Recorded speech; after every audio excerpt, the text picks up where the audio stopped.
नमस्कार. A1 home schooling या चॅनलवरती सर्वांचं सहर्ष स्वागत आहे. आपण NCERT सिलेबसमधला इयत्ता पहिली कक्षा पहिली हिंदी सब्जेक्ट जो असतो इंग्लिश मिडियमला त्याचा हा क्वेश्चन पेपर बघणार आहोत. तर हा 40 गुणांचा पेपर आहे.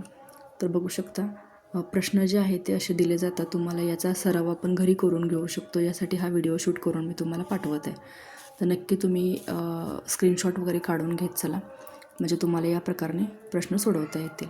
चित्र दिलेली आहे तर चित्रांचं नावं लिहायची आहेत आणि ते जे काही नावं असतील ते बॉक्समध्ये या पद्धतीने दिलेले असतात.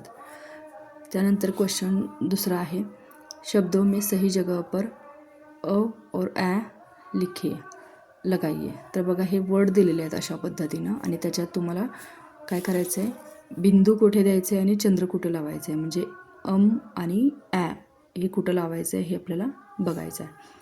क्वेश्चन 3 असा दिलेला आहे, सही मिलान म्हणजे जोडिया लावायचे आहेत. तर इकडं चित्र असतात एका साईडला, दुसऱ्या साईडला तुम्हाला वर्ड दिलेले आहेत, तर याच्या जोड्या लावायच्या आहेत. त्यानंतर पुढे बघू शकता चौथा प्रश्न दिलेला आहे.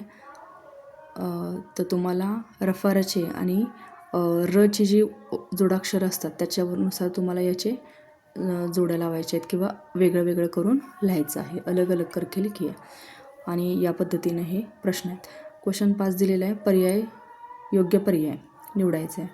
तर पूर्णविरामचं चिन्ह फक्त शोधायचं आहे. हिंदीमधला हा पेपर आहे त्यामुळे लक्ष देऊन व्यवस्थित करायचं आहे. अल्पविराम यातलं कोणतं आहे चिन्ह 4 पर्यायापैकी शोधायचं आहे. त्यानंतर प्रश्नचिन्ह ओके.